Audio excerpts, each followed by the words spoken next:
Good morning, one and all. This is a great day to have another meeting of the SB 882 Advisory Council.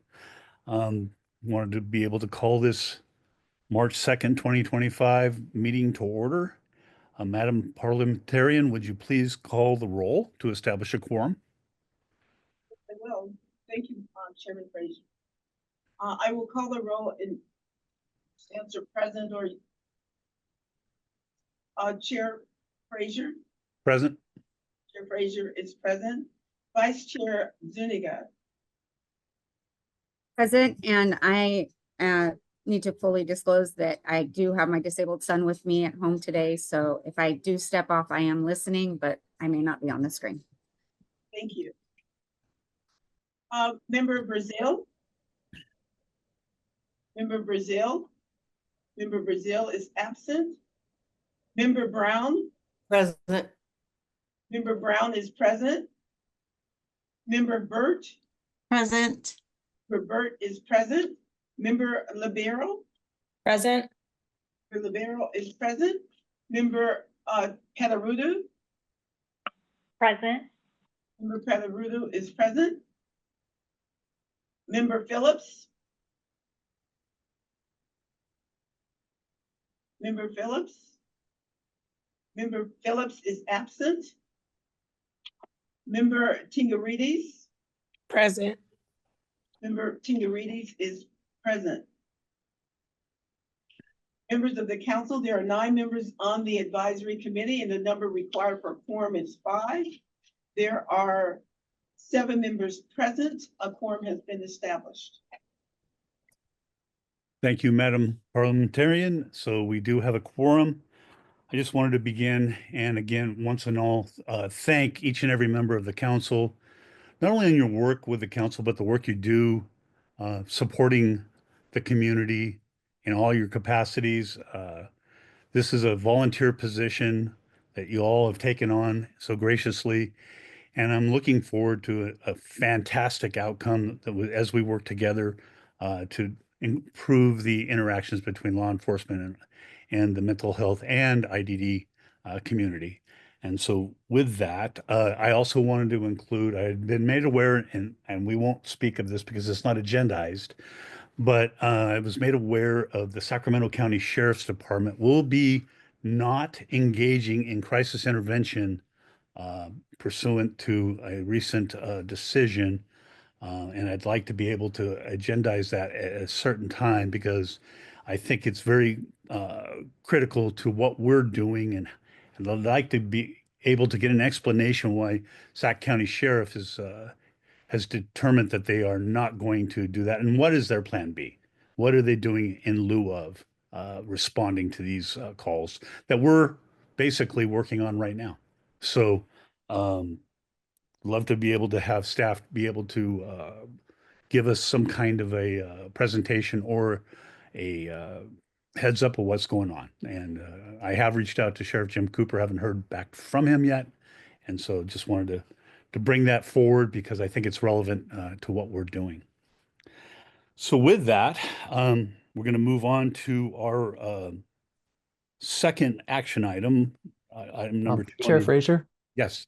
I apologize for interrupting you. No. I just wanted to add for any members of our audience who may need ASL interpretation, we have interpreters online today, and people can access that interpretation along the bottom of the Zoom screen. Just to the right of the green share screen icon, there is a world icon that says interpretation, and one can click that and choose ASL, and the active interpreter will pop up for them. And I believe as a second note, it looks like Councilmember Phillips just joined the meeting. Thank you for allowing me to speak. Absolutely. And it's a great add-on.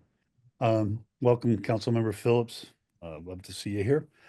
And as I mentioned, we'll move on to our second agenda item, action item, and that's to approve the January 17th, 2025 meeting minutes. Is there any discussion or members of the council that would like to discuss any of the minutes? Not hearing any comments on the minutes, I will entertain a motion. to approve the minutes? This is Councilmember Byrd. I move to approve the March 6 minutes. And this is Vice Chair Zuniga. I second that motion. So I have a first from Councilmember Burt and second from Councilmember or Vice Chair Zuniga on the approval of the minutes. Madam Parliamentarian, will you please take a roll call vote?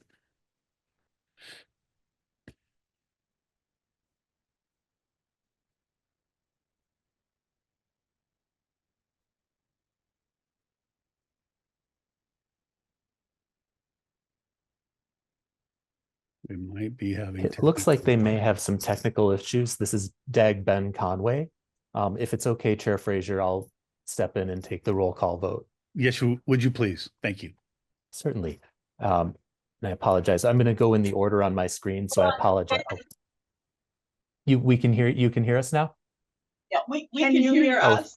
Can Yes, now- thank you. We could never hear you, you know. So glad to have you back. Oh, my goodness. Okay, first of all, if the minutes are for the January 17th meeting, and they were, if you would correct the record to that effect. And then secondly, is there a second to the motion made by Member Byrd? Yes, there was a second by Vice Chair Zuniga. I thought I read it right off the agenda. So approve the January 17th, 2025 meeting minutes. And we did, would you like us to go through the motion again? No, I just wanted to get it for the record because we couldn't hear. Oh, okay. I apologize. So anyway, we do have a first and a second. Madam Parliamentarian, would you please take the roll call vote? Thank you. I will do it by roll call. Please answer yes or aye or nay or no or abstain. I will start with Chair Frazier. Aye. Chair Frazier votes aye. Vice Chair Zuniga. Aye. Vice Chair Zuniga votes aye. Member Brazil is absent. Member Brown. Aye. Member Brown votes aye. Member Burt. Aye. Member Burt votes aye. Member Libero. Aye. Member Libero votes aye. Member Pederudu. Aye. Pederudu votes aye. Member Phillips. Aye. Member Phillips votes aye. Member Tingarides. Aye. Member Tingarides votes aye. Mr. Chairman, there are 8 members present and voting. There were 8 ayes and 0 nays. Thank you. That moves into the record as approved. We'll move on to agenda item number 3, the discussion item of the Department of Justice updates. On number 1, the list of resources referenced by advisory council witnesses. And then number 2, training evaluation timeline and upcoming task. Will staff from DOJ please? Yes, thank you, Chair Frazier. This is Ben Conway again. I will be addressing both of these items. So first, attached to agenda item 3 in the online posting is a list of resources referenced by witnesses to date. We will continue posting and posting updated versions of this as more witnesses present to the council. So it will not quite be a living document, but it will be updated with every meeting where there are new documents to add. And we have updated this document to reflect the documents that were referenced in the January 17, 2025 meeting. Second, we wanted to update the whole council and the public on the status of the training evaluation plan. So first, thank you to the council members who were able to meet with staff and discuss the training assessment plan. Your feedback was incredibly valuable. Based on the council's questions and our own work, we are reaching out to trainers with the hope of council members attending trainings between March and June of this year. Each training will be attended by 1 council member, and we are working to ensure that each council member will have the opportunity to observe multiple trainings. We will do our best to help the council attend a diverse array of trainers, including size of the law enforcement agency served, the type of law enforcement agency served, such as municipal police, sheriff's departments, school police, transit police, highway patrol, for example, the type of training agency, including non-law enforcement agencies, geography, and the demographics of the community that's served by the law enforcement agency. DOJ staff have transferred the evaluation tool that the council approved at its January meeting to an online platform that can be completed on a phone, tablet, or laptop with internet access and uploaded directly to DOJ for analysis. DOJ will review responses and facilitate an initial discussion on training observations at the council's July 2025 meeting. And DOJ will include including our research services team, will review the materials in more depth in the months that follow to provide a more fulsome update on any trends or other information observed in the responses for presentation during the council's fall 2025 meeting, likely to be in September, but not yet set. Thank you, Chair Frazier. Are there any questions from the council?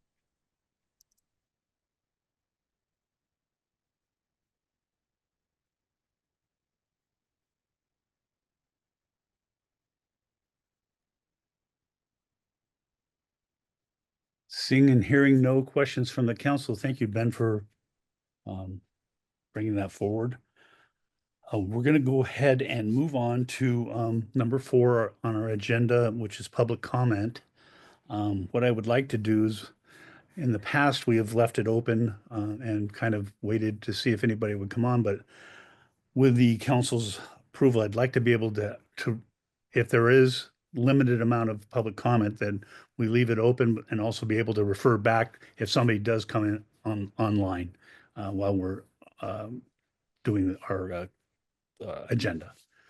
And right now we'll go to public comment. Is anybody in the queue right now that would like to address their comments or concerns to the council? I'll read the instructions for the public to hear about how to make comments today. Thank you. SB 882 Advisory Council members and members of the public. My name is Kelly Burns. I am a Deputy Attorney General with the Department of Justice. The legislature's SB 882 Advisory Council would like to hear from you. Today's public comment period will be, I believe, for 20 minutes, and each person will have 3 minutes to speak. Please be advised that in fairness to everyone, at the 3-minute mark, you may be politely interrupted. However, please know that there is a public comment period during each meeting, and the Advisory Council encourages you to participate.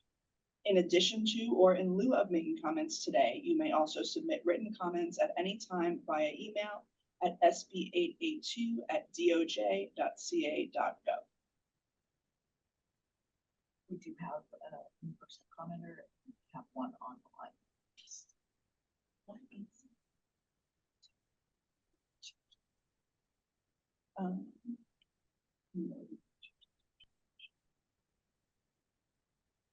Mr. Chairman, the notice to the public, can you hear me?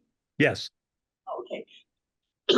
Excuse me. The notice to the public indicates that public comment is at 10:35. Mm-hmm. I have 10:19. Okay. So that is correct. Then we need to go to the next agenda item and come back at 10:35 when they've been noticed that it will begin. You're absolutely correct. Thank you for identifying that. So we will again address that at 10:35. Moving on forward to, and at that point, if our discussion item on number 5 agenda's item goes into 10:35, we'll take a break and revert back to public comment. So let's go forward with agenda item number 5, the presentation, discussion, and potential action items, discussion and potential approval of draft outline for a final report of the SB 882 Advisory Council pursuant to SB 882, the final report. Staff? Thank you, Chair Frazier. We are having this meeting today to talk about the plan report about the Advisory Council's process during its 2-year term. What you've learned and your recommendations, and the report is due to the legislature by April 2026, which is 2 years after the first meeting, which was in April 2024. We are going to discuss both the content of the report and the best process to use to draft, review, and approve it, for focusing first on the content and then on the process.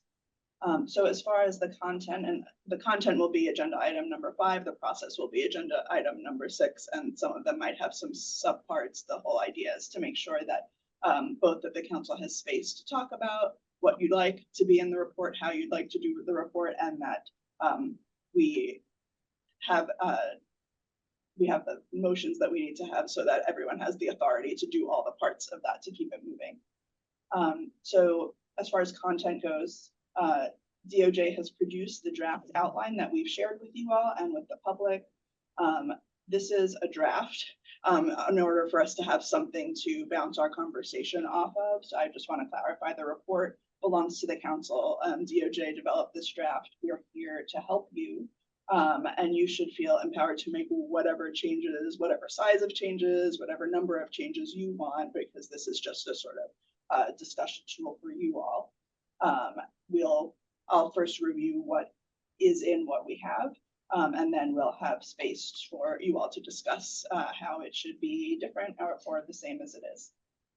Note also, this is going to be a working draft that we're trying to agree on today. It doesn't mean that we can't make changes in the future. You'll see when I talk about the schedule later that we actually had planned to approve this sort of broad strokes outline today and then come back in the April meeting with a more detailed outline, and that will be another place to make changes very soon, and that will be possible throughout the next number of months.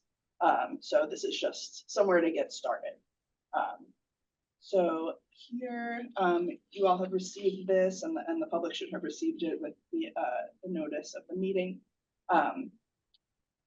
We'll have an executive summary, which will be a synopsis of what's in the report and the recommendations. An introduction section, which sort of just gives the background of what is SB 882, what does the statute say, who's on the council, what have you all been doing during the 2 years that led to the publication of the report, who's come to speak to you, what are your recommendations. The next section we were proposing was some legal background about the rights of individuals with mental health, intellectual, and developmental disabilities. So talking about both the Americans with Disabilities Act, the California state laws, some relevant case law that may have addressed specifically what are people's rights in these law enforcement interactions. The next section is, again, the next proposed section is the current state of care for persons with mental health conditions and intellectual and developmental disabilities and their interactions with law enforcement. So this is to give some background on what are the systems of care that provide the backdrop for when these interactions are happening. Some sections on the mental health systems of care, some sections on the IDD systems of care, and just some background research on what are these negative outcomes that may be happening, like how widespread are they, any other like important background to consider your what else the council has learned and is recommending going forward. Then we proposed a section where we turn to this was all by way of background. In the next section, section 5, we were proposing turning to the substance of what the council has been doing. What were the meetings and who came to speak to you in the meetings, with a little summary of what people have said and any main takeaways that the council would like to draw from what you've all heard during this time. Then we have 2 sort of lit review and further analysis sections. The first would be, again, proposed to focus on training. As you all recall, the way SB 882 is laid out, you have your duties related to evaluating training, and then you also have this space to report back to the legislature and make recommendations on anything that will improve the interactions between this population and law enforcement. And so we've separated it out that way, that first we would focus on training, a literature review of what are the best practices for law enforcement training, then some information as we've discussed, we have our training evaluation piece of this project. We have also the law enforcement survey that we've been hearing from, and I've heard from our team that we've actually gotten quite good response on this survey. So we should be getting some good analysis from our research team, which is great news. But all of that can come in here. So we'll have the lit review that would be some research, but we also can bring in, what did we hear from law enforcement agencies about what actually is happening in California about these trainings? What did we hear from our witnesses at the meeting about what actually is happening? And what kind of analysis do you all have after you've visited all these trainings and met and talked about it? So that would be in the training piece. And then another similarly structured section focusing on non-training interventions, again, a literature review, and a summary of what else the council has learned about non-training interventions during this process. And then a conclusion. And so that's the, again, broad strokes outline of things that we thought with our brainstorming were important to include. But with that, I would like to hand it back to you all to think about how would you like to change it? It can be substantive changes. It can be more of this, less of that. It could be, I'd like it to be in a different order to give different emphasis to what's in there. So again, as I said at the outset, this is your report. So I would invite you to make it so you can let me know if anything was unclear about what I said. And then also your own ideas. So thank you for that. What we'll do is, any of the members of the council have any thoughts, concerns, suggestions on this proposal from staff?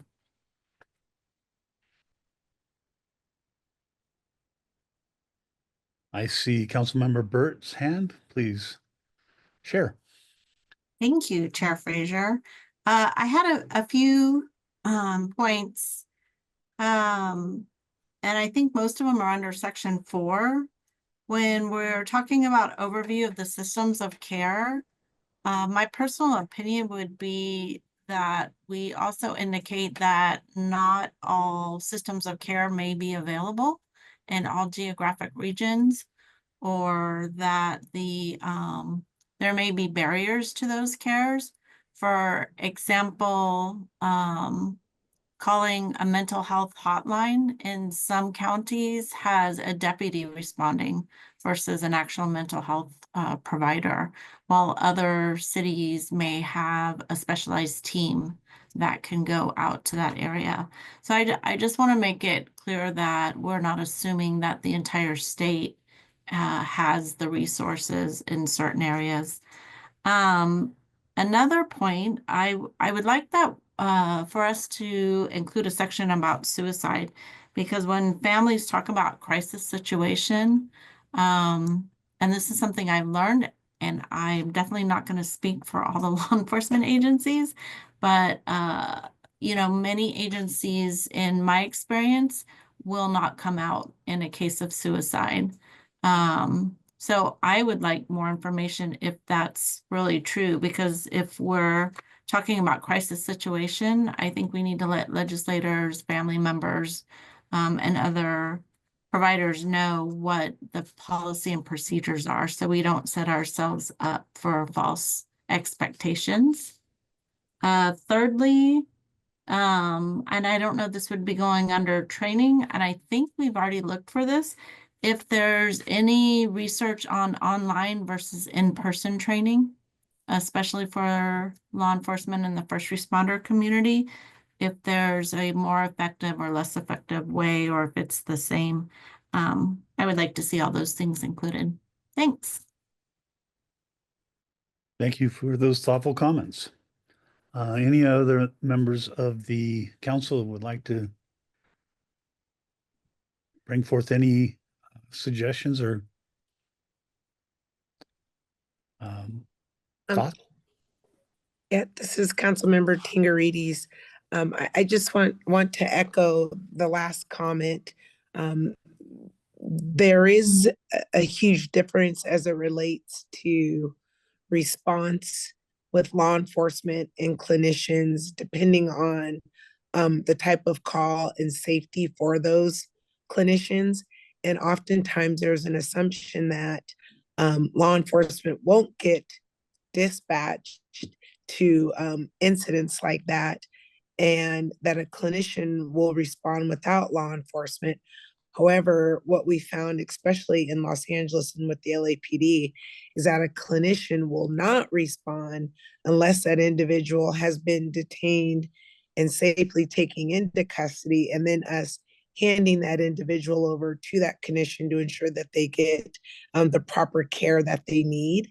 And so different agencies have different, policies and procedures, but I don't think that we should have that assumption, and I agree 100%.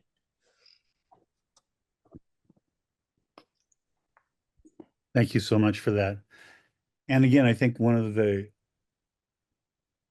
comments by Councilmember Burt is we can't assume that all agencies have the funding for this, and that needs to be kind of a uniform. If we're going to make this report and be effective, that there's not an unfunded mandate or suggestion going forward, that it has to be reinforced with the ability to actually provide.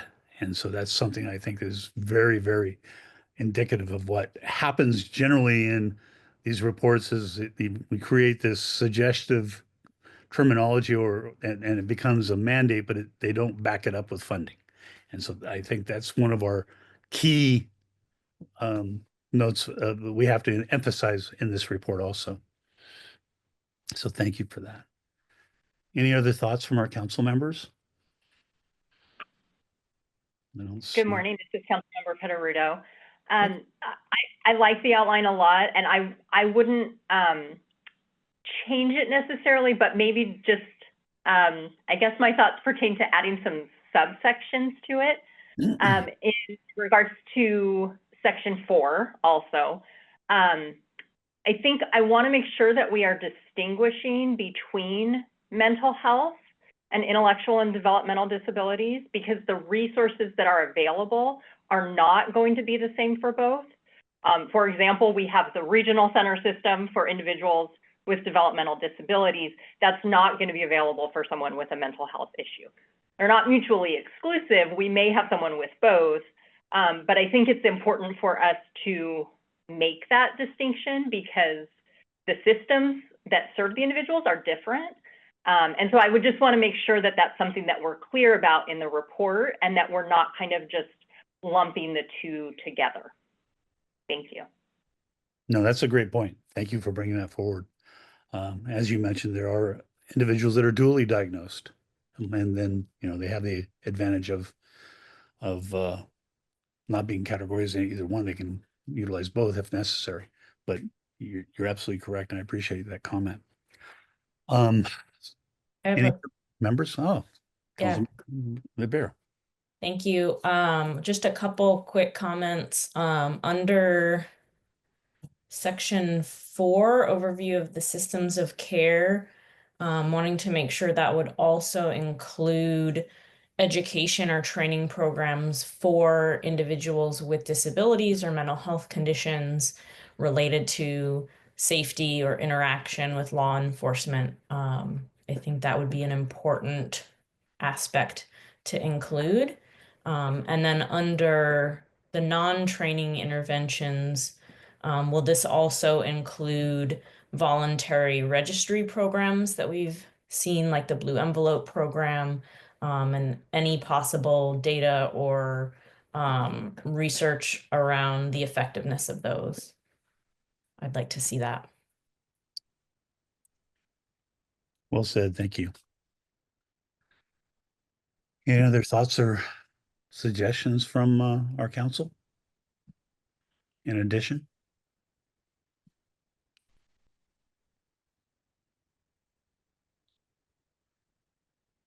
I'm not hearing anymore. And if anybody has some thoughts, obviously, contact staff.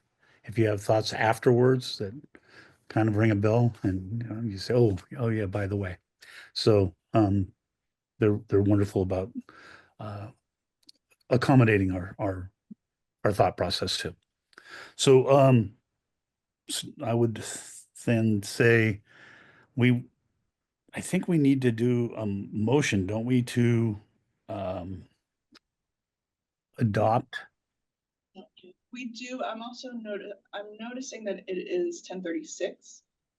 So I wonder if it might make sense to pause to do the. Absolutely. Thank you for the timeliness. Go ahead and pause this action item and then move on to back to our public comment, which is item 4 on the agenda. And do we have anybody in the queue that would like to share their thoughts or comments with the council? We do have one person in the queue, and we have one person that is here in person. Oh, fantastic. Okay. Regina Marie. Regina Marie, one moment, please.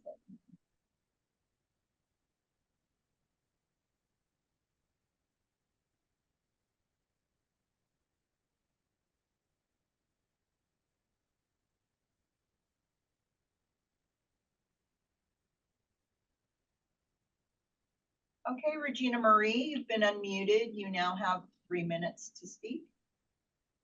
Thank you so much. I'm, as you said, Regina Brink from the California Council of the Blind, the Director of Governmental Affairs. And my concern is with the understanding that people with one disability aren't precluded from having another, and especially in the case of sensory disabilities, such as visual impairment or hearing impairment. Our concern is that that won't be factored in when dealing with someone that has intellectual disabilities as well. And I would like to urge the report to contain at least something that references that and the need to isolate if that could be an issue, especially with those two sensory disabilities. A person may not understand what is going on around them because they need ASL, or they don't even know who's speaking to them because they can't visually see that person.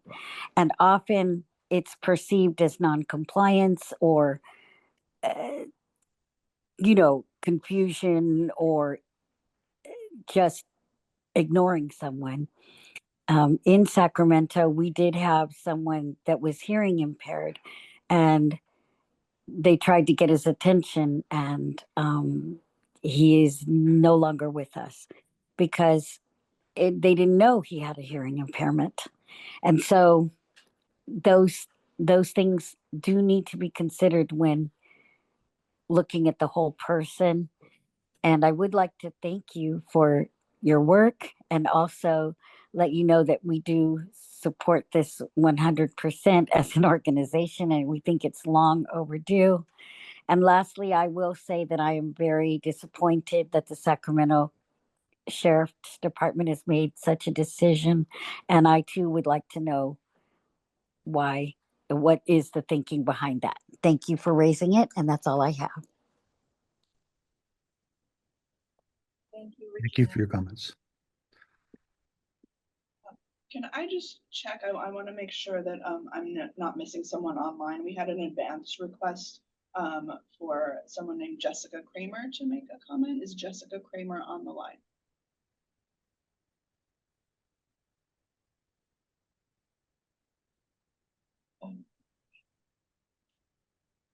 Okay, Ms. Kramer does not appear to be here at the moment, but so we'll move on to the in-person comment and we'll call out for her again one more time before we close the public comment period.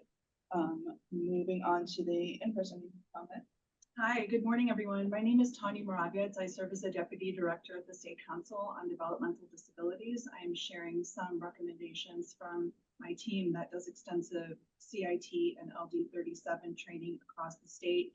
We do as much as possible without targeted funding to provide these trainings, and we can tell you that the demand for these trainings is great and continues to grow.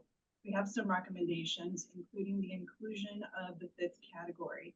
and sensory implications in law enforcement responses. For example, the way the 8 senses are impacted with law enforcement contact.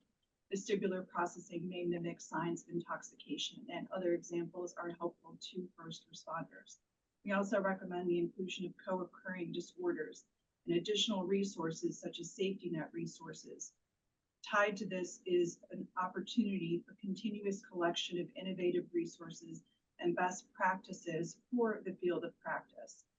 At least 3 hours of CIT training on IDD and co-occurring disorders, as well as intersectionality issues.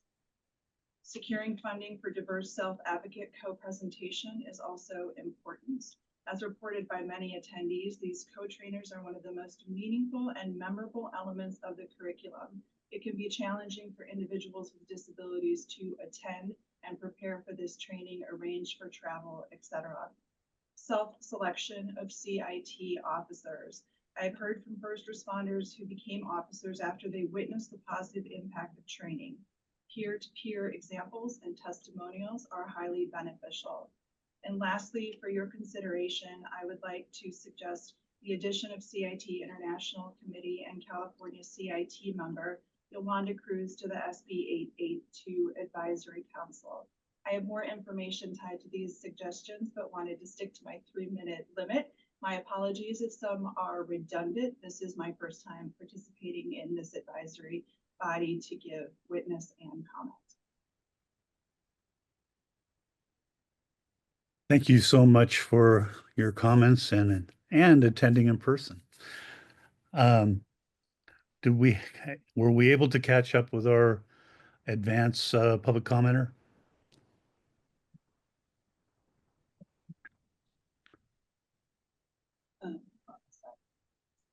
Okay, yes.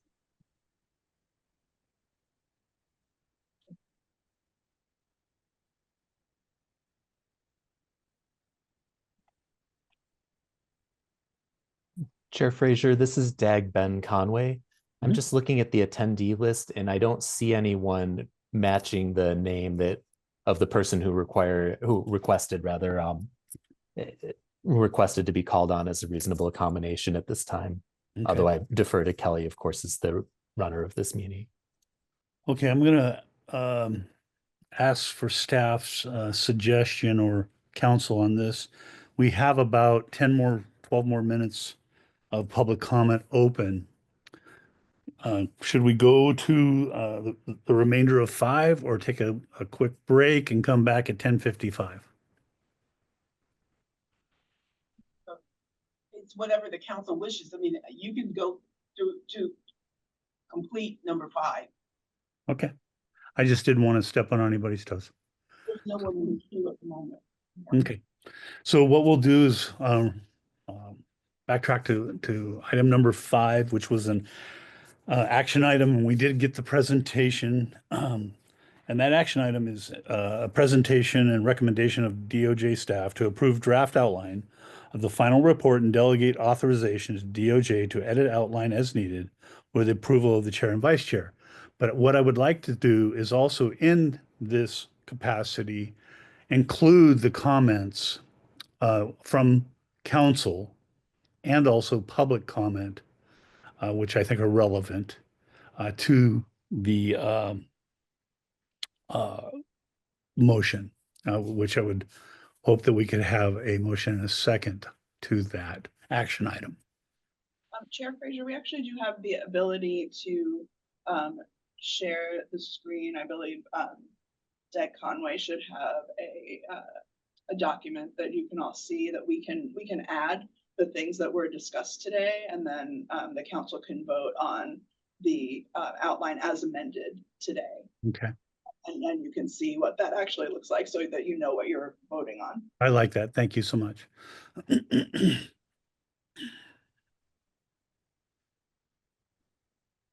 And this is Dag Conway again. Hopefully folks can see this. I zoomed out a little bit so that you could see the comments. What I did was note the comments by the council members in the side bullets. And if you'd like, I can review them, but I will represent I did my best. And of course, we'll go back to the minutes and the video recording to capture the points made. And then on the left side is the actual, the outline, which we can make line edits to, as Kelly just mentioned.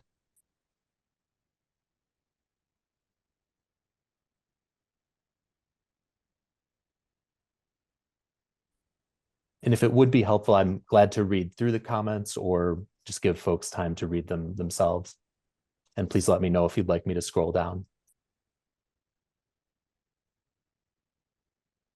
Please, any of the council, provide your comments on any of the items. And again, when you feel you've had enough time, we can request Ben scroll to the remainder.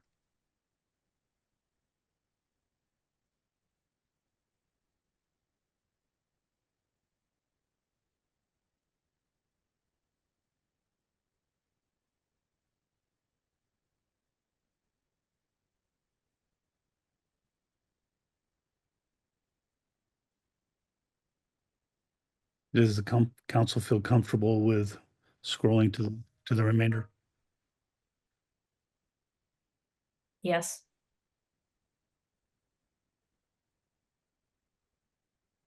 Perfect, thank you.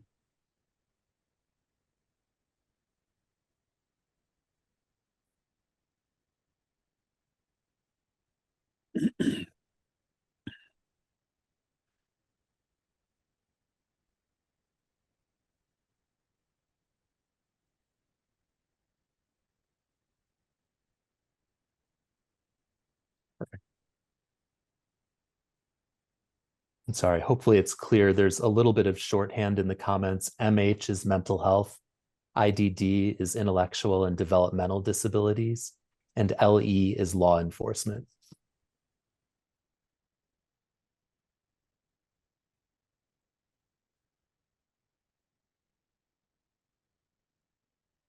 Chair Frazier, I didn't see any of the comments about suicide, maybe delineating, or did I miss it, which I could have? I think I saw, there it is, yeah. Has Yes. sex suicide. Yes, thank you. Would you like that to be more prescriptive? Councilmember Burt? I think, you know, coming from that behavior background, when we talk about crisis situations, I think we need to maybe define different types of crisis situations, and you know, as suicide as one, because that's going to have one workflow kind of thing versus maybe mental health versus ID. So yes, thank you for changing that. Well, I think it also creates a matter of preparedness by law enforcement coming in if there's, you know, any way of communicating that beforehand, right? Also.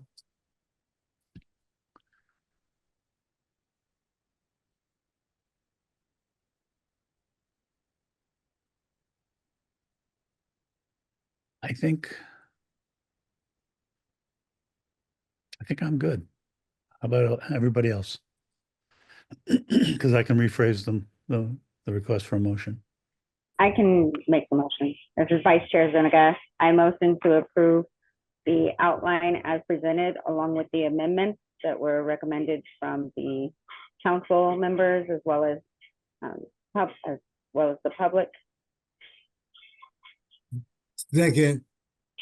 We have a first Okay. and Councilmember Vice Chair Zuniga was our first and Councilmember Phillips was our second. Madam Parliamentarian, will you please take a roll call vote? Mr. Chairman, please ask if they have any further discussion of the motion before we go to the vote. I thought that was part of the presentation from staff on that we did discuss. That was the presentation, but before you go to the vote, we want to make sure that no one has, after seeing the amendments, have any discussion. Okay. Anybody from the council have any thoughts or concerns or suggestions on the amendments going forward? Hearing none of that, we do have a first and a second. Madam Parliamentarian, would you please take the roll call vote? I will begin with Chair Frazier, Aye. Chair Frazier votes aye. Excuse me. Vice Chair Zuniga. Aye. Vice Chair Zuniga votes aye. Member Brown. Aye. Member Brown votes aye. Member Burt. Aye. Burt votes aye. Member Libero. Aye. Member Libero votes aye. Member Petarudu. Aye. Member Petarudu votes aye. Member Phillips. Aye. Member Phillips votes aye. Member Tingarides. Aye. Tingarides votes aye. Mr. Chairman, there are 8 members present and voting. There were 8 ayes and 0 nays. Thank you, Madam Parliamentarian. So item number 5 moves on as approved. We do have, There's one additional recommendation we have with respect to item 5. Please. That the council also delegate authorization to DOJ to edit the outline as needed with the approval of the chair and the vice chair. And this is just for the purpose of being able to keep things moving in between meetings if there, if we discover something. yeah, no, I agree. Let's make sure we formalize that with a separate motion to make sure that that's fully understood. I agree. So as stated by staff, delegate authorization to DOJ to edit outline as needed and with the approval of the chair and vice chair. I'm looking for a motion. This is Vice Chair Zuniga. I'm motion to approve as presented. A second. So we have first from Vice Chair Zuniga, second from Councilmember Brown. Any comments or questions on the item from staff? Thoughts? Seeing none, Madam Parliamentarian, will you please take a roll call vote on this item? The motion before you is that the council delegate authorization to DOJ staff to edit the outline as needed with the approval of the chair and the vice chair. I will begin the roll call vote with Chair Frazier. Aye. Chair Frazier votes aye. Vice Chair Zuniga. Aye. Vice Chair Zuniga votes aye. Member Brown. Aye. Member Brown votes aye. Member Burt. Aye. Member Burt votes aye.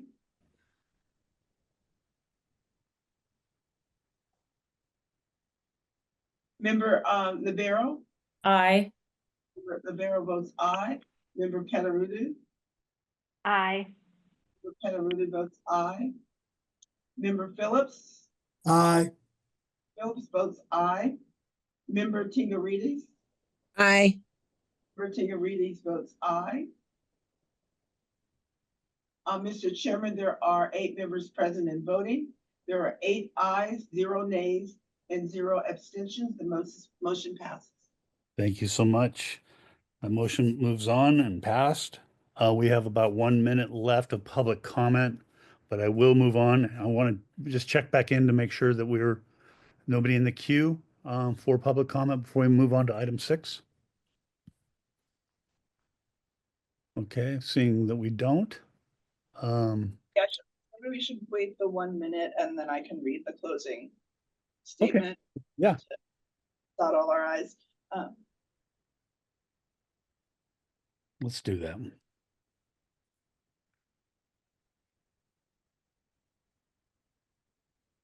$10:55. Please read the closing statement. We are at the end of our time for public comments. Thank you all. If you were not able to complete or provide a comment, the Advisory Council invites you to attend future meetings listed on the SB 882 website at www.oag.ca.gov/SB882, or to submit written comments by email at sb882@doj.ca.gov. I will now turn the meeting back over to the chair. Thank you so much, and thank you for all who were engaged in public comment. Moving forward to item number 6 is the presentation, discussion, and potential action items, identifying a process for drafting, reviewing, and approving a final report.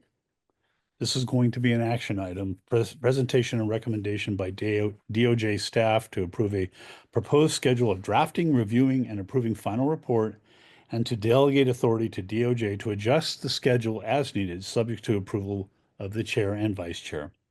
Also, we'll be having a discussion and possible action item and a presentation by DOJ staff on identifying a process for drafting, reviewing, and approving final report. And then also the potential action item, creating subcommittees to collaborate with DOJ staff to draft and review specific sections of the report as described by draft outline. There we go. Staff, it's all yours. Thank you, Chair Frazier. So as I previewed when we started talking about the outline, we've separated out content and process. You should all have received the proposed schedule, which we created a timeline taking into consideration the amount of time it takes to research and write a report, also the analysis of the survey results and the analysis of the training evaluation that you all are going to be doing, and how long those projects will take, along with the need at the end of the process, once we have a draft report, to have everyone have time to review it, have meetings to approve it, and have that time at the end for our graphics folks in our office to make it look presentable and pretty. And so the schedule went out, the timeline went out with the notice and agenda.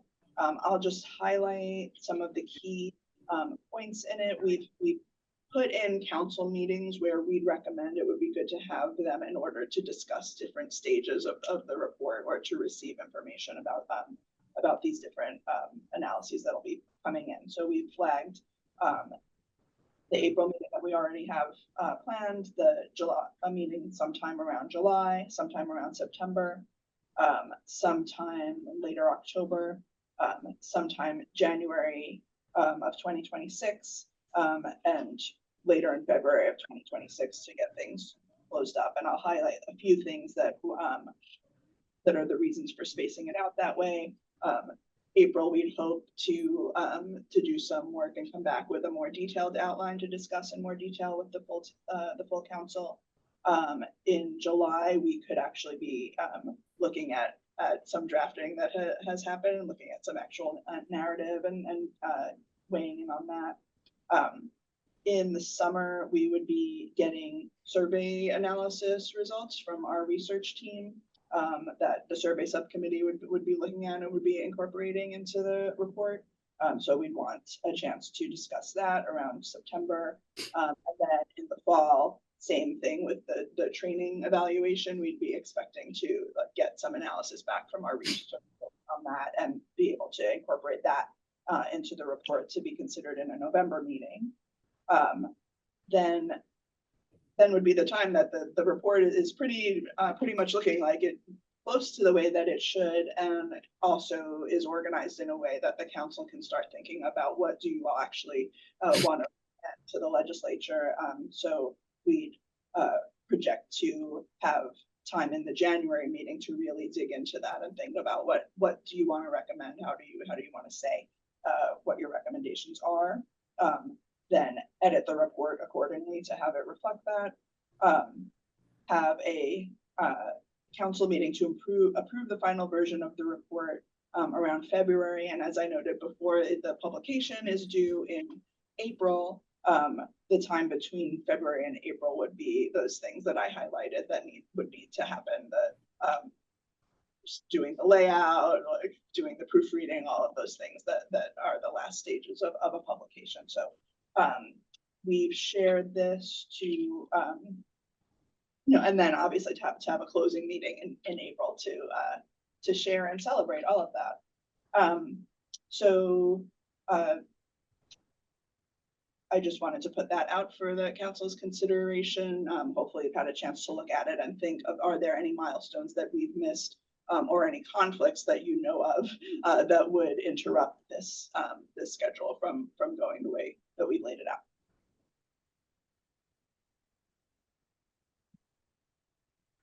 Any thoughts from council on this thought out schedule. A lot of work here. This is Councilmember Burt. I just wanted to clarify. First of all, great job. I agree what the chair said, a lot of work. Does that mean we will not be having any other presentations and we will be focusing on the report and survey information and the training information? Just to clarify. No, that would, well, the council could decide what you'd like to have happen in every meeting, of course, but yeah, the timelines, the pieces that we flagged are things that would need to happen in those meetings at a minimum, but you can spend the rest of the time in the meeting however you want, and you can hear from witnesses for as long as you want. Although we're imagining having a draft that takes the witness presentations into account, be under development during the year, but as new witnesses present, what they say can be incorporated for so long as the draft is open content-wise. Thank you. Any other thoughts from council or questions they have for staff?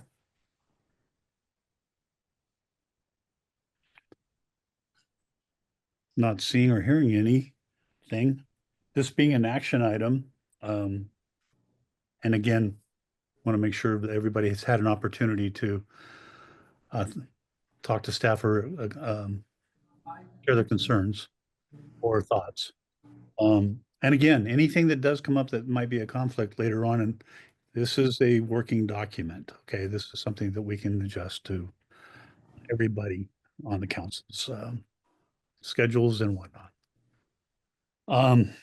So anyway, since it is an action item, I'm going to seek a motion on the presentation and recommendation by the DOJ staff to approve and propose schedule for drafting, reviewing, and approving final report, and delegate authority to DOJ to adjust the schedule as needed, subject to the approval of chair or vice chair. I have a motion, please. Just noted that again, those should be two separate motions, just for clarity. Oh, I beg your pardon. You're absolutely right. So we have staff to approve a proposed schedule for drafting and reviewing the final report. That's one motion. This is Vice Chair Zuniga. I'll move the motion to as stated. We have a first. How about a second? I second. This is Tingarides, Commissioner Tingarides. Thank you, Councilmember Tingarides. So we have a first by Vice Chair Zuniga and a second by Councilmember Tingarides. Madam Parliamentarian, would you please take a roll call vote on this portion of this action item, please? Yes. The motion before you is that the council approve the recommendation of DOJ to approve a proposed schedule for drafting, reviewing, and approving the final report. I will begin with Chair Frazier. Aye. Chair Frazier votes aye. Vice Chair Zuniga. Aye. Vice Chair Zuniga votes aye. Member Brown. Aye. Member Brown votes aye. Member Burt. Aye. Member Burt votes aye. Member Libero. Aye. Member Libero votes aye. Member Petarudu. Aye. Petarudu votes aye. Member Phillips. Aye. Member Phillips votes aye. Member Tingarides. Aye. Member Tingarides votes aye. Mr. Chairman, there are 8 members present and voting. There were 8 ayes and 0 nays. The motion passes. Thank you so much. So that component or portion of that action item has passed. We'll move forward with a motion for the authority to delegate authority to the DOJ to adjust the schedule as needed, subject to the approval of the chair and vice chair. May I have a motion and a second, please? This is Councilmember Burt. I move to delegate the authority to DOJ to adjust the schedule as needed, subject to the approval of the chair and vice chair. Thank you. We have a first. May I have a second? Councilmember Libero, I second. Any questions or thank you for that, Councilmember Libero.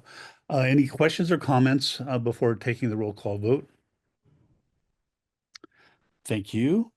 Madam Parliamentarian, would you please take the roll call vote on this portion of this action item? I will. Yes, I will start with with Chair Frazier. Aye. Chair Frazier votes aye. Vice Chair Zuniga. Aye. Vice Chair Zuniga votes aye. Member Brown. Aye. Member Brown votes aye. Member Burt. Aye. Member Burt votes aye. Member Libero. Aye. Member Libero votes aye. Member Petarudu. Aye. Member Petarudu votes aye. Phillips. Aye.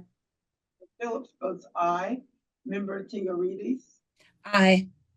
Member Tigarides votes aye. Excuse me, Mr. Chairman, there were 8 members present and voting. There were 8 ayes, 0 nays.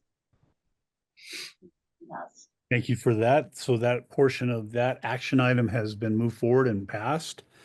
So we'll move on to the discussion and possible action item and presentation by the DOJ staff on identifying a process for drafting, reviewing, and approving final report. Staff? Thank you. So this part is to discuss the process of drafting outside of the schedule. Our role, as always, is to support the council in performing the functions and duties under SB 882. So we are here to facilitate turning all the work that you're doing into a report and some recommendations. We also seek to maximize the transparency of the process. You know, some writing needs to happen, not on the public meeting, obviously, but like, how do we set up a system where it's most transparent as possible, and where as many people who want to participate in the process can, to whatever level of depth they would like to, so that the final product reflects everyone's expertise as much as possible. So we just wanted to make some space to think about how to do that. I'll leave with saying that we would like to recommend setting up something similar to how we're working with the survey subcommittee, to allow for members of the council to communicate in between meetings with DOJ staff while the research and drafting is happening. I want to lay out a few other options so you all can consider what you would like to do, and then even thinking about the subcommittee options. There's questions about what number of subcommittees would you want? How would you want to organize it? Would you want just a report subcommittee to focus on writing the report, or would you want to divide it up so that some different subcommittees focused on different portions of the report? So I'll give some examples that we've developed as we did with the outline and with the timeline, and then make space for the council to make decisions about that. So in terms of subcommittees, I've already explained like the sort of advantages of that, and that we've seen with working with our subcommittee on the survey. It allows for some depth of conversation to happen in between meetings, and not have to wait for meetings in order to move forward, and for us to all work together in a really deep way. It may be that this has to do with your bandwidth as well. So it might work better with your schedule if you wanted us to just develop drafts and bring them to you all for approval. I think the subcommittee certainly depends on people having the time to dig into that, and you may or may not, and either way is fine.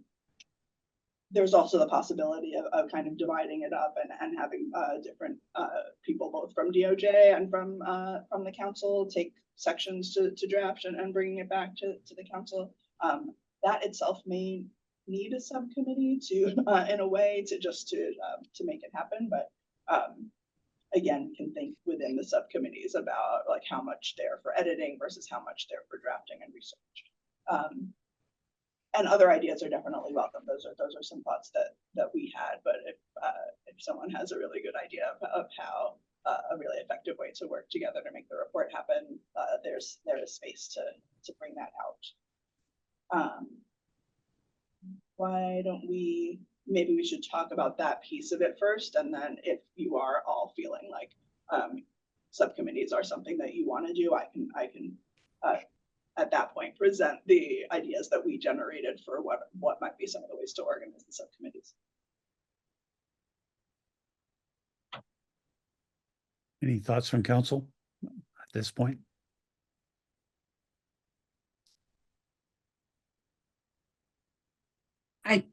This is Councilmember Tingarides. I like the idea of the subcommittees jointly with council members and DOJ staff. I know time-wise, it'd also be nice to have a draft and pour through it and then have us be able to provide feedback and go back and forth. I don't know if the rules allow us to do that outside of a subcommittee. So I don't know if that's actually me making a decision or saying I like both, but I would like to see a draft and be able to read through it and have input and go back and forth.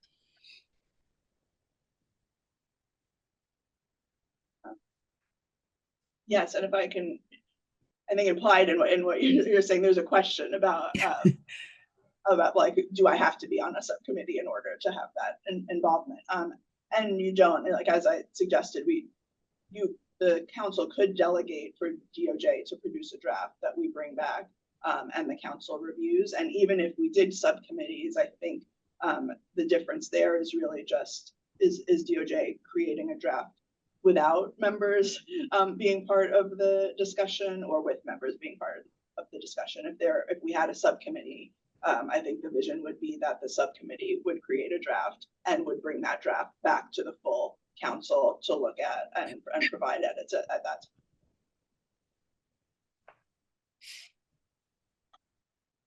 So the subcommittee would be no more than 2 people because of Bagley Keene. And so it could be separate subcommittees on separate topic areas, I guess we could.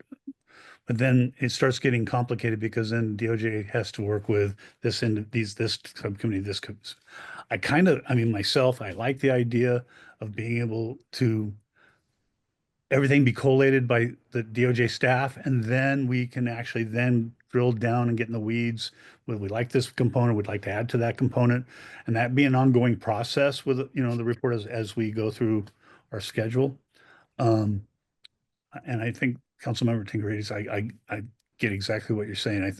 I don't have the bandwidth to continue working with staff on a regular basis. I'll be quite honest with you. We're in the legislative component of session right now, and so I'm working bills, and so I'd love to be able to have the opportunity to weigh in, and I think staff has been absolutely spot on with what we've put forward before.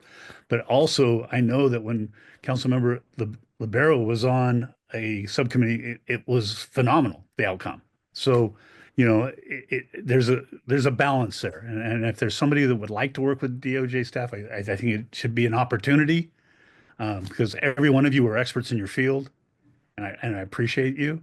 And so I think it's a matter of council right now discussing the opportunity, and then maybe the templates be shown by staff to be able to address what kind of subcommittee it would be and who would be agreeable to be on that, if that's the case.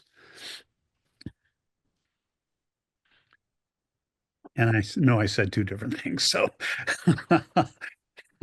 but I don't want to, not have an opportunity for folks that want to be engaged. Yeah. Maybe in that case, it would help the conversation if I did read the ideas we had brainstormed about it. And yes, please.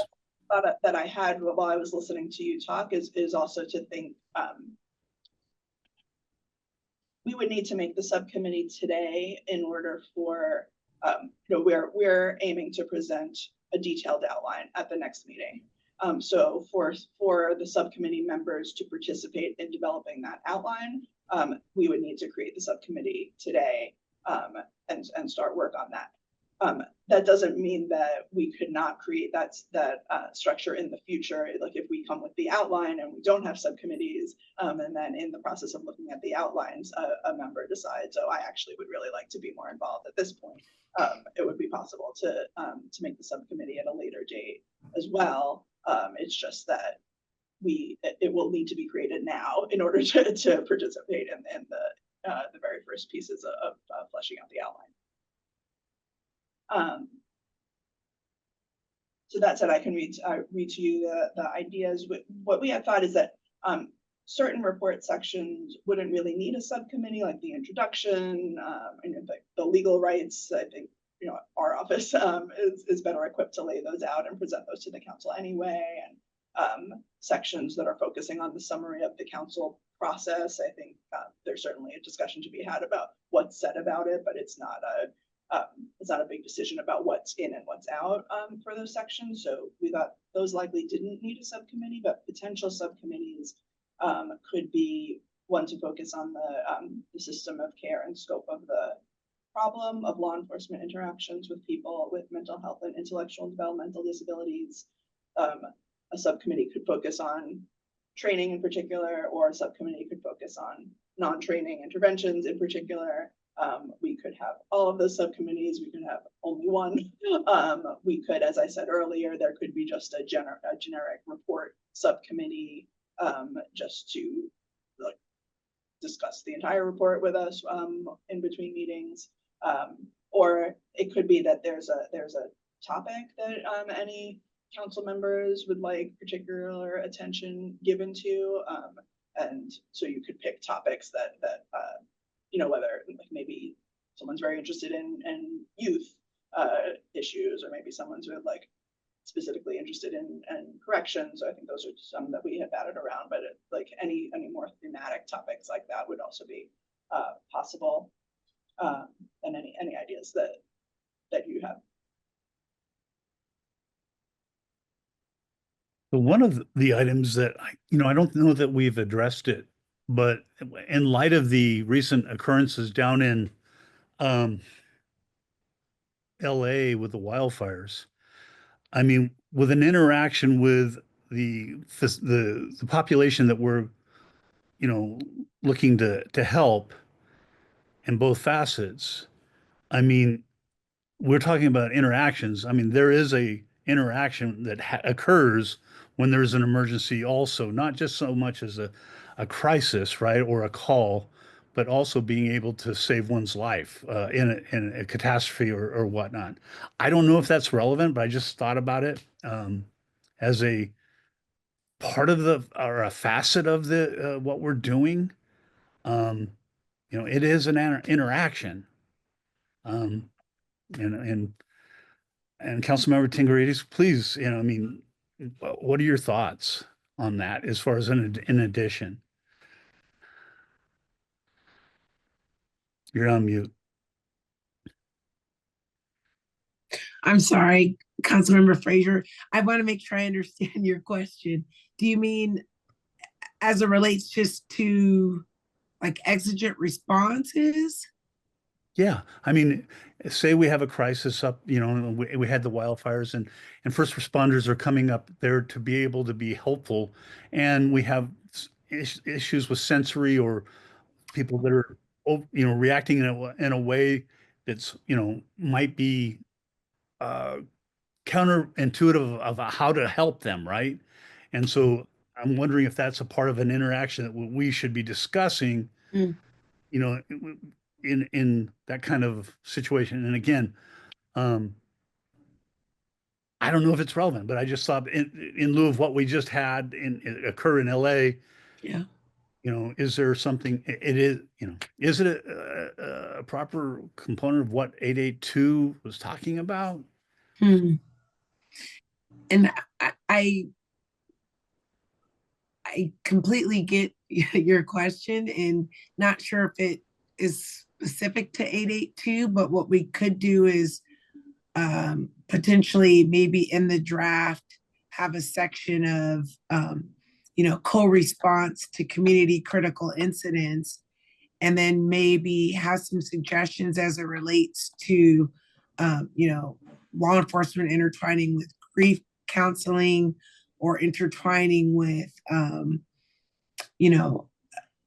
available resources that can help serve whatever concern or crisis that individual is going through in that moment. Maybe a post-critical response options, if you will. A lot of people are mentally, emotionally, and physically, strained from an incident like the fires, and we're seeing it. We're coming in contact with those families, and officers' response is either the streets closed, sorry, don't know what else to tell you. Is there a better way to deal with that? To be compassionate, to offer a resource. So I don't know if that fits into the SB 882, but we could draft a potential section on responding to critical community incidents or something. I don't know if that answers your question. Yeah, it does, and most of it. I think what I'm saying is when there's that initial responder comes up during the crisis, during the fire, to help them evacuate, and then they have the issues of some kind of reaction to the incident that maybe the officer or first responder needs to be aware of how to de-escalate. Yeah, so maybe, de-escalation, that could even be under that heading and what that entails. Yeah. I think that's a great idea. Thank you. Chair Frazier, if I may, I wonder under, we had talked about defining different types of crisis situations. That could be a subcategory there. Those emergency type situations, if the council so chooses. I just thought, in light of what we just saw happen, and then, not understanding if there was or is, if it's, one case is, enough for me to make sure that somebody's prepared, right? Yeah. But just a thought process as an inclusion. And I'm getting us off track, sorry. I will ask if there's any thought process of the council on the process of drafting and reviewing or approving the final report through subcommittee. Would you like to see subcommittees if there's any volunteers for that component? We've heard staff's thoughts, and if you have any additional thoughts that might need to be included in that report.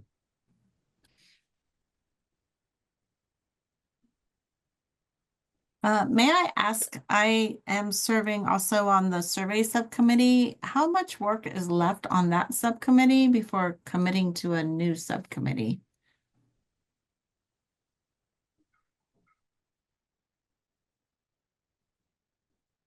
I don't know how to, well, I can say the research, our research folks will be doing quite a bit of work on the survey, and they'll come with results to us so that we can all be a little hands off on that while they work on that. And then there will be, that will need to be integrated into the report. So I guess the remaining work for the survey subcommittee is in a way quite overlapping with this report work, because the making of the survey and the distribution of the survey has already happened, and the remaining task is to bring the analysis into the narrative of the report. Ben, I see you came on to screen. Did you have something else to say about that? No, you summarized it perfectly.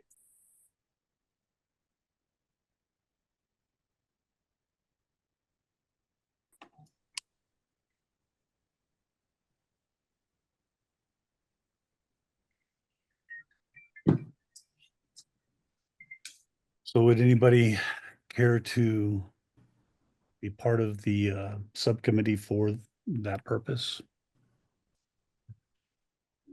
And again, we all know that everybody has, life moves on. So don't feel obligated because, we have a very competent staff. And as Councilmember Tingarides has pointed out, a draft can be put before us and we can acknowledge that at that point. And then maybe there's a subcommittee that comes out of that. Yeah, I like that. So, any thoughts with the council on our recommendations?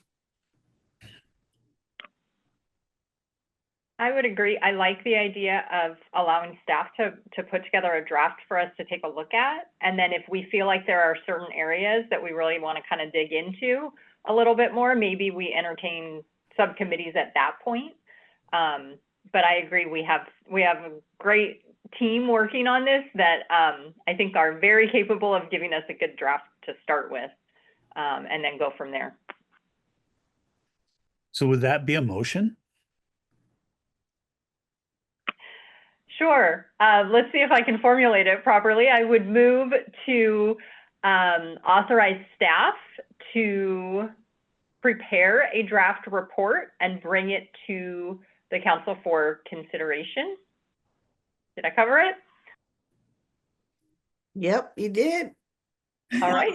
You want to authorize the staff to prepare a draft that will be brought back to the full board or the full council for consideration. And if you want, do you want to say anything about possibility of subcommittees at a later date, or you just leave it there? How do you want it? I see some yes and some smiles. I'm not sure what that means. Your motion, Councilmember Pederudo. Sure, and we can add on to that the council can entertain subcommittees at the time that the draft is reviewed. Perfect. Any discussion on the motion? So we have a motion. May I have a second, please? Councilmember Tingarides, I second. We have a second from Councilmember Tingarides. Madam Parliamentarian, will you please call the roll on this item? Bear with me. I want to make sure I captured it. So I have the council wants to authorize the staff to, did you see develop?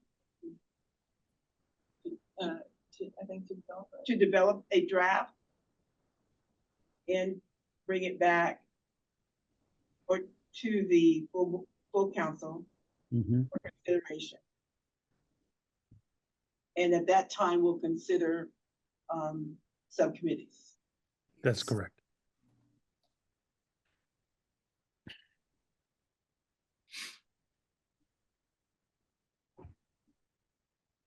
Okay, you've heard the motion, and I will call the roll, beginning with Chair Frazier.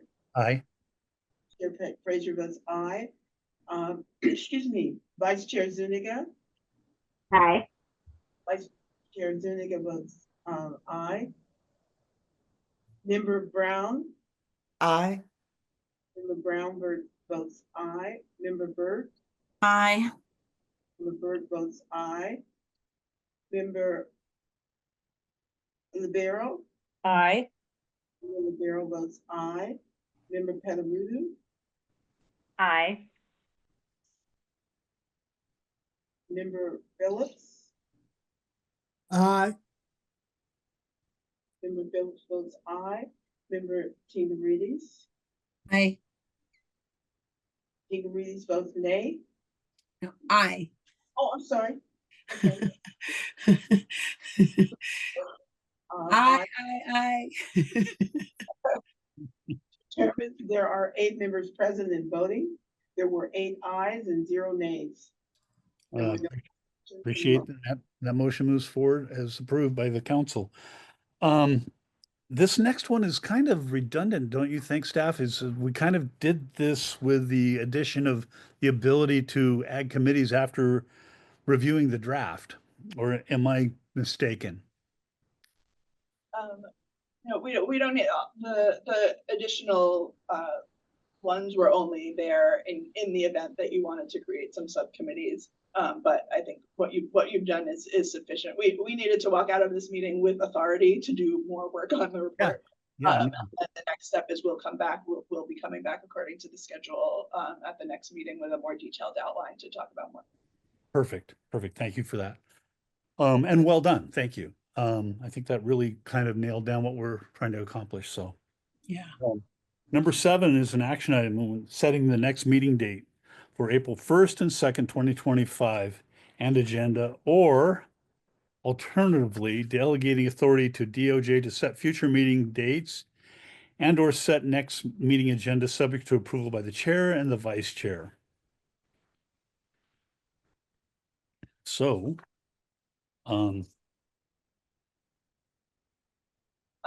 just a note on that, we have shared this with some of you in person, with some of you by email, that due to some logistical constraints, the April meeting is going to be just April 1st instead of April 1st and 2nd. So I would request that in whatever motion is made about the next meeting, please don't set the meeting for April 1st and 2nd, because that is not possible at this time. We included authority to set future meeting dates, plural, on this one specifically because we were hoping to actually send out a request that you all share your availability for the year for now that we have this schedule and we know what months we want to put meetings in. It would be good to get them on the calendar so everybody can save them and increase people's ability to attend on certain dates. So just a little bit more authorization. Usually we've been doing it one meeting at a time, but we'd like to set more on this particular occasion. So what I would like to do then is entertain the setting of the next meeting date excluding April 2nd and make that as a item that we would entertain a motion on. Would that work?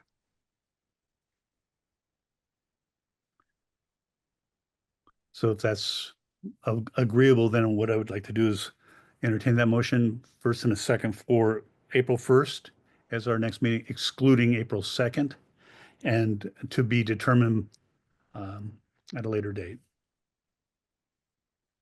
Does Councilmember Libero make a motion to set our next meeting date on April 1st, excluding April 2nd?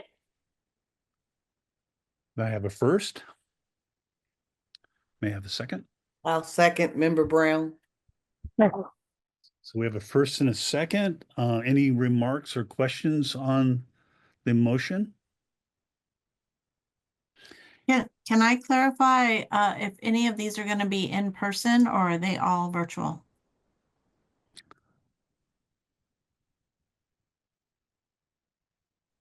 This is something that the council can decide. We always have an in-person location in order to provide for public comment. And we can decide going forward if you all would like to have a meeting where you all gather the way that you did at the first meeting.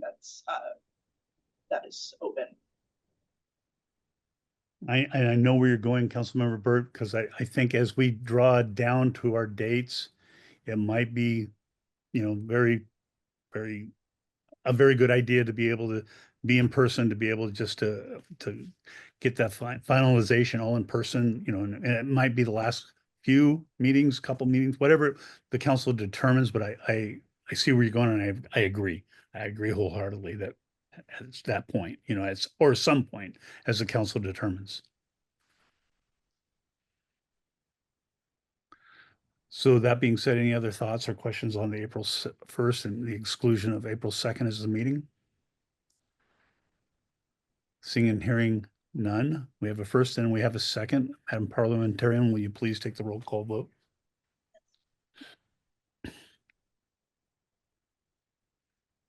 It has been properly moved and seconded that the council, excuse me, that the council moves that the next meeting will be held on April 1st. I will begin the roll call with Chair Frazier. Aye. Chair Frazier votes aye. Vice Chair Zuniga, Aye. Vice Chair Zuniga votes aye. Member Brown, Aye. Brown votes aye. Member Byrd, Aye. Member Byrd votes aye. Member Libero, Aye. Member Libero votes aye. Member Petarudu, Aye. Member Petarudu votes aye. Member Phillips, Aye. Phillips votes aye. Member Tingarides, Aye. Member Tingarides votes aye. Mr. Chairman, there are 8 members voting, present and voting. There were 8 ayes and 0 nays. Thank you so much. That portion of that action item has been moved and approved. We'll move on to the other component of that item, which is delegating the authority to DOJ to set future meetings and or set next meeting agenda subject to approval by the chair and vice chair. With that being said, is there any concerns, thoughts, or comments on this item?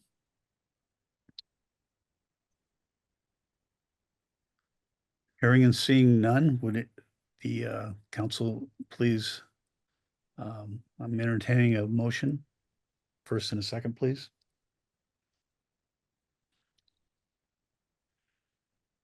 This is Vice Chair Zuniga, and I move that we allow the DOJ to have the authorization to schedule the future meetings in consultation with the Vice Chair. Thank you for that. Second, please. I'll second Brown. Vice Chair Zuniga and Councilmember Brown seconds. Again, any thoughts or questions or comments on the motion? Seeing none, Madam Parliamentarian, would you please call roll call vote? The motion before you is that the council has moved to delegate to DOJ the authority to schedule the future meetings with consultation with this, as it was just with the chair and vice chair. Subject to the approval of the vice chair and chair. Chair Fraser. Aye. Chair Fraser votes aye. Vice Chair Zuniga. Aye. Vice Chair Zuniga votes aye. Member Brown. Aye. Brown votes aye. Member Byrd. Aye. Member Byrd votes aye. Member Libero. Aye. Member Libero votes aye. Member Petarudu. Aye. Member Petarudu votes aye. Member Phillips. Aye.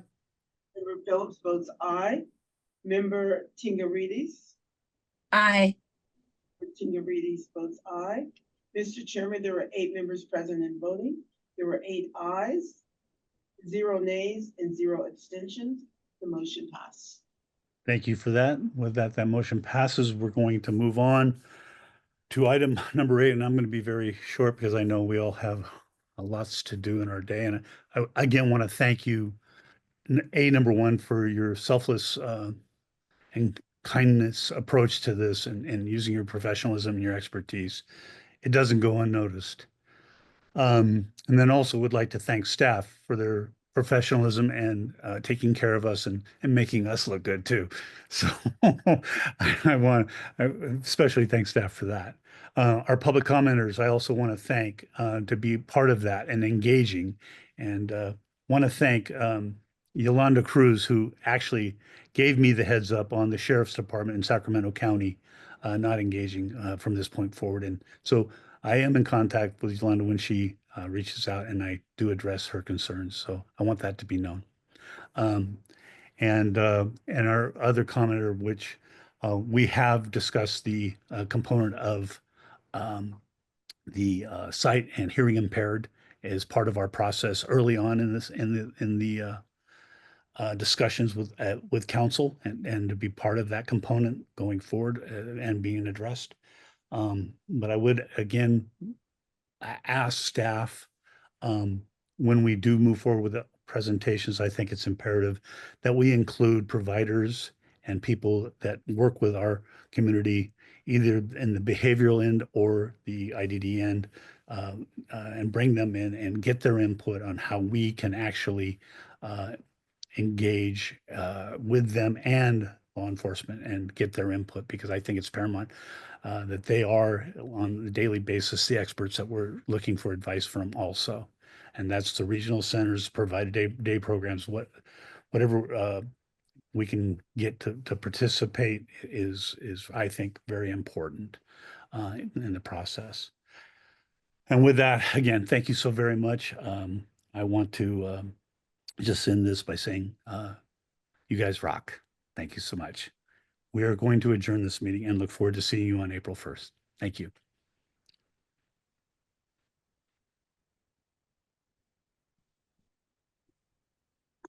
Have a good day, everyone. Thank you. You also, Vice Chair.